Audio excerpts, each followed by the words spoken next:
atau bersikap tidak boleh tinggal gelanggang colong pelayu, yaitu tadi karena etika. Etika itu adalah ekspresi dari moral.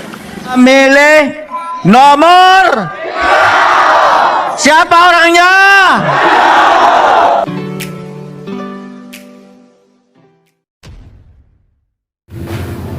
Assalamualaikum warahmatullahi wabarakatuh. Jumpa lagi dengan saya di channel Gagasan Progresif T9. Sahabat sebangsa dan setanah di mana saja Anda berada. Kembali kita akan mengupdate informasi terkait dengan Pilpres 2024, di mana Pak Mahfud MD akhirnya menyampaikan pengunduran dirinya dari kabinet. Dan ini tentu sebuah sikap yang cukup tegas dari Pak Mahfud. Dan di sisi lain bahwa ada narasi-narasi soal survei yang juga jeblok ya dari Pak Ganjar, Pak Mahfud ya, dan terkesan bahwa ini survei yang memang menempatkan Pak Prabowo pada posisi yang paling tinggi. Di sisi lain, hiruk pikuk soal bansos juga telah menjadi pemberitaan yang menguasai jagat media sosial di balik hiruk pikuk Pilpres 2024. Nah, seperti apa narasi-narasi yang terbangun? Ya, mari kita simak sama-sama. Dan kenapa kami sekali lagi harus atau bersikap tidak boleh tinggal gelanggang colong pelayu, yaitu tadi karena etika. Etika itu adalah ekspresi dari moral. Etika itu adalah ekspresi dari kejujuran. Etika itu ekspresi dari penghayatan keagamaan dan kesantunan budaya. Nah, itulah etika. Makanya saya tidak akan mengatakan apa-apa sebelum saya bertemu kepada Presiden. Saya hanya akan menyampaikan surat singkat saja. Dengan itu tadi, saya dulu diangkat dengan hormat, menerima pengangkatan dengan hormat. Saya akan pamit dengan penuh kehormatan juga kepada beliau. Dan saya akan melaporkan saya sudah selesai. Itu saja dari saya. Terima kasih. Assalamualaikum warahmatullahi wabarakatuh. Waalaikumsalam warahmatullahi wabarakatuh. Survei LSI Denny JA. Survei LSI Denny JA itu seminggu yang lalu kan rilis juga. Mereka melakukan survei pada tanggal 5 sampai 11 Januari 2024. Satu bulan loh. Satu bulan sebelum Pilpres pada tanggal 14 Februari 2024. Ya kan? Nah, mereka rilis tanggal 19 kemarin. Nah, hasilnya mereka mengatakan bahwa survei Denny JA ini mengatakan bahwa 47% gitu loh, yang ke Prabowo Gibran, ya kan? Yang kedua itu yang memilih Amin itu 23,2%. Kemudian memilih Ganjar itu 21%. Ini kan membuat asumsi bahwa satu putaran nih 47%, tinggal 3% lagi. Ya. Kalau margin error mereka adalah 4%, masih mungkin. Tapi kita buka nih survei mereka ketika dia merilis survei di Pilkada DKI Jakarta tahun 2017. Ya. Satu bulan persis sama. Jadi survei yang sekarang ini sama dengan survei DKI Jakarta 2017. Dia memperkirakan pada waktu itu kan 2 putaran tuh. Ya. AHY Silvi dapat 36,7%. Ya. Ya.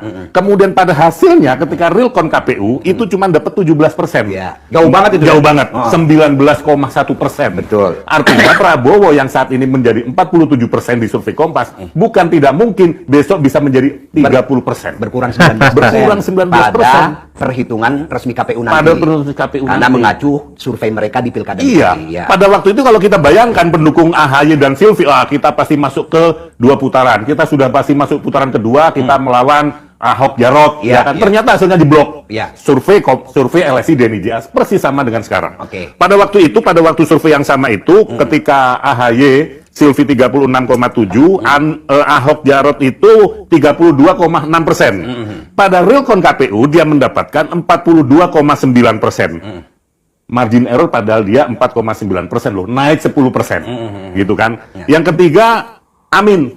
Pada waktu itu Anies Sandi itu diperkirakan dia satu bulan sebelumnya mendapatkan 21,4%. Tapi ketika realcon KPU dia mendapatkan 39,9%. Yang satu turun habis, yang nomor 2 naik putaran kedua, yang nomor 3 Anies Sandi putaran kedua.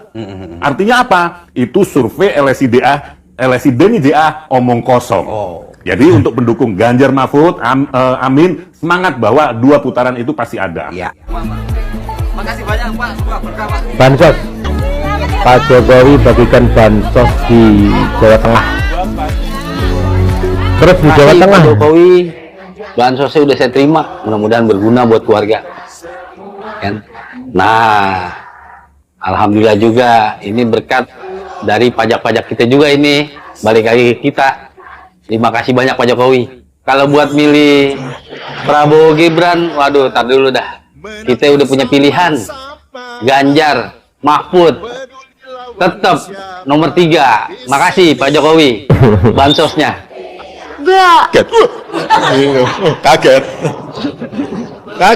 Ya, kaget. Terima kasih Pak Jokowi, bansos sudah saya terima. Mudah-mudahan bisa berguna untuk anak dan istri saya. Walaupun itu hasil dari pajak kami.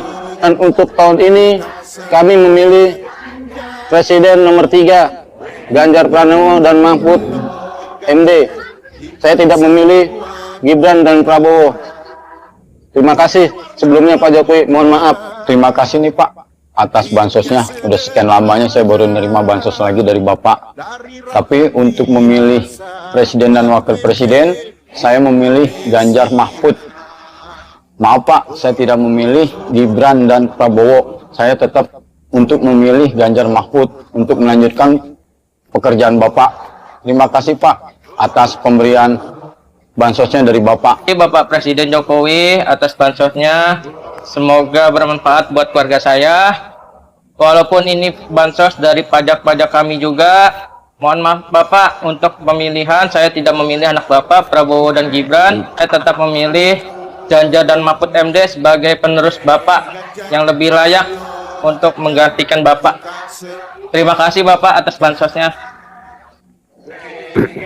Saya selaku Ketua Dewan Adat Dayak Kalimantan Barat dengan ini menyatakan dan menghimbau kepada seluruh masyarakat adat Dayak yang ada di Kalimantan Barat untuk ikut berpartisipasi memilih nomor siapa orangnya.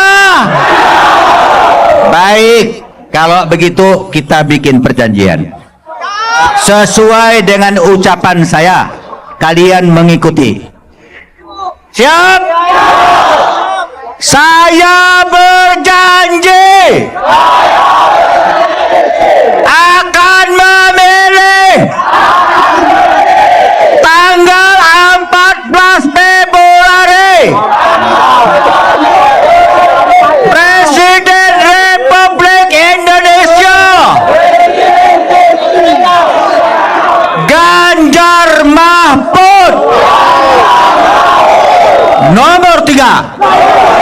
Ganjar Mahfud Presiden Ganjar Mahfud menang. Ketua Dewan Adat Dayak. Yang masih denial kalau capresnya pernah menculik. Kalian tuh nggak teladan sama pemimpin sendiri kan? Saudara Budiman Jatmiko. Wah. Sorry man, dulu gue kejar-kejar lo dulu juga. Tapi gue udah minta maaf sama lo ya. Tuh, pemimpin lo aja ngaku. Sama itu juga ada lagi nih. Prabowo tuh ngaku kok kalau dia pernah menculik, tapi dikurang-kurangin aja faktanya. Bilangnya udah dibalikin semua. Kacau. Pak Prabowo ini pasti tipe orang yang ngambil gorengannya 5, tapi bayarnya cuma 2. Suka ngurang-ngurangin fakta emang. Data yang mana bang? Jangan tebar hoax dong. Oke, mau dari arsip yang mana?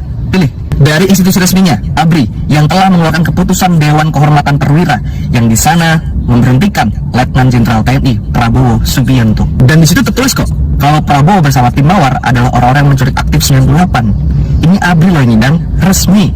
Arsip lain, oke. Ada dokumen rahasia Amerika Serikat yang dirilis oleh National Security Agency United States. Dokumen itu adalah sebuah percakapan antara asisten Menteri Luar Negeri United States, Stanley Roth, dengan Komandan Kopassus Prabowo Subianto. Bahkan narasumber tersebut mengaku mendapatkan informasi dari Kopassus bahwa yang melakukan penghilangan paksa terhadap aktif 98 adalah grup 4 Kopassus yang kala itu masih dikendalikan oleh Prabowo Subianto. Tertulis penghilangan itu diperintahkan oleh Prabowo atas perintah Presiden Soeharto. Masih apa lagi? Kronologis lengkap penghilangan paksa aktif 98 yang dirilis oleh tim ad hoc Komnas HAM juga menyebut nama Prabowo Subianto dengan rekomendasi untuk adanya pengadilan HAM. Masih nggak percaya institusi resmi?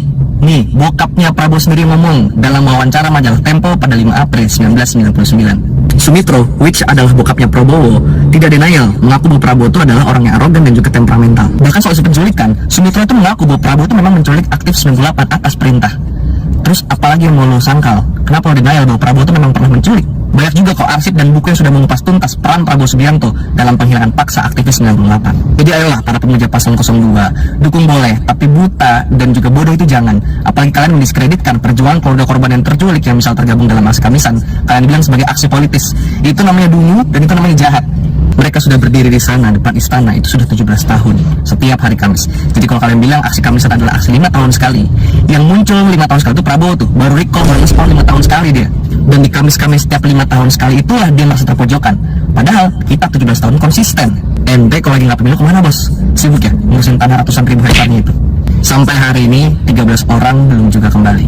Walaupun orang seperti Budiman bergabung ke barisan Prabowo, walaupun tidak satupun presiden berani kemudian mengadakan pengadilan HAM untuk Prabowo, tapi majunya Prabowo sebagai seorang penjahat HAM yang kemudian maju dengan topeng gemoy adalah tanda bahwa bangsa kita tidak baik-baik saja.